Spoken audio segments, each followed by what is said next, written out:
Oi pessoal, hoje eu vou usar o espaço para falar sobre um tema de direito processual, que é a homologação de acordo extrajudicial.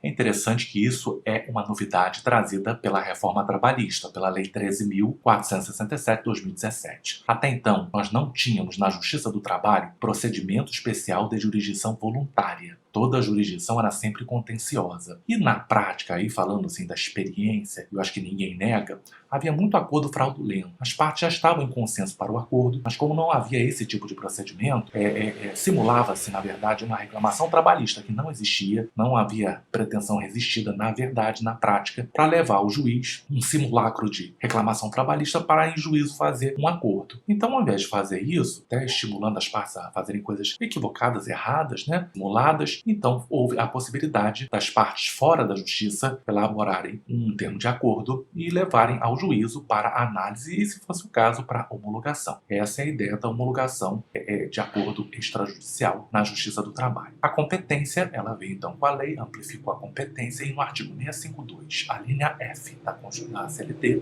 permitiu então ao juiz do trabalho o poder de decidir a respeito da homologação desses acordos. A peculiaridade é que a petição inicial nesse tipo de ação deve ser conjunta e obrigatoriamente as partes devem estar assistidas por advogados diferentes para manter então a certeza de isenção e de que aquilo está sendo feito com responsabilidade, com ética. As partes devem ter advogados diferentes, sendo que no caso do autor, o mesmo do réu, pode haver assistência por parte do sindicato de classe. Logo, se tem que ter a participação, a colaboração de um advogado, não se pode utilizar o ius postulandi nesse tipo de ação, e isso está previsto no artigo 855b, parágrafo 1º.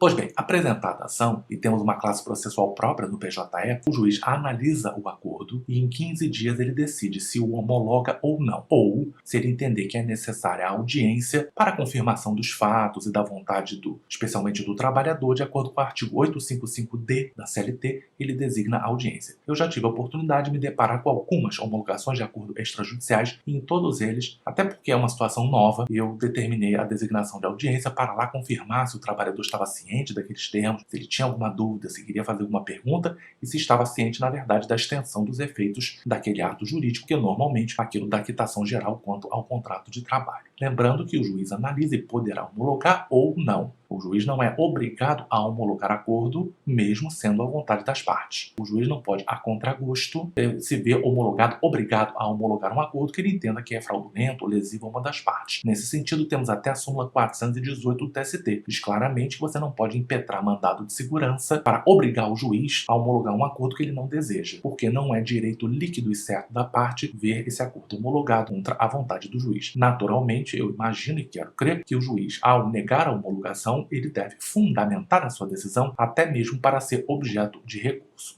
Essa decisão que homologa ou não homologa o acordo extrajudicial, ele tem a natureza de sentença, artigo 855d da CLT, e por isso pode ser alvejado por recurso ordinário. Então, naturalmente, se o juiz homologar, eu não quero crer que ninguém vai recorrer, mas se o juiz negar a homologação, qualquer das partes pode interpor recurso ordinário. E até coloco para reflexão tua, será que esse recurso precisaria ser conjunto? Ambas as partes que levam o acordo à homologação precisariam necessariamente recorrer ou bastaria uma delas? A meu ver, eu acho que uma delas só já seria suficiente, porque cada parte tem o seu próprio interesse em recorrer, em reformar aquela decisão e ter o acordo, então, homologado. Sendo homologado o acordo, ele faz coisa julgada material. É a mesma natureza daquele acordo que se homologa rotineiramente na Justiça do Trabalho, nas reclamações trabalhistas. Então, fazendo coisa julgada material, ele só pode ser atacado, desconstituído por meio de ação rescisória. Isso está, inclusive, na súmula 100, inciso 5 do TST. Uma reflexão que eu quero colocar para você é que algumas pessoas começaram a compreender que essa homologação de acordo, na verdade, poderia ser desconstituída por ação anulatória e não ação rescisória. Não é só o nome que muda. Se eu entender que a ação é anulatória, os prazos são diferentes e a competência também é diferente. Que a ação rescisória, sabemos que a competência originária é dos tribunais, ao passo que a ação anulatória seria de competência da própria vara do trabalho. Quem coloca isso para reflexão, ou quem tem esse entendimento, parte do artigo 966, parágrafo 4º do CPC, do novo CPC, que diz que esses atos aí que forem homologados pelo juiz estariam sujeitos à anulação e não à rescisão. Essa é uma coisa para refletir. Só para você saber, existe um enunciado, pelo menos um enunciado numa jornada feita pelo TRT do Distrito Federal, TRT 10. Eles lá aprovaram um enunciado 62, falando que realmente nesse caso a ação seria anulatória e não ação rescisória. O fato é que as coisas, o tempo já está passando e não se mexeu mais a respeito disso. Então quero crer que essa ideia, se havia alguma dúvida, acabou sendo abandonada. De modo que o tratamento é mesmo da ação rescisória, quero crer, com aquele prazo de 2 anos, contagem do trânsito em julgado da sentença ou da homologação do acordo. E por fim, o prazo, uma vez apresentado a juízo a homologação de acordo extrajudicial, e imaginando que o juiz pode não homologar, nós já vimos, o prazo prescricional fica suspenso a partir do momento em que se ajuiza a homologação do acordo.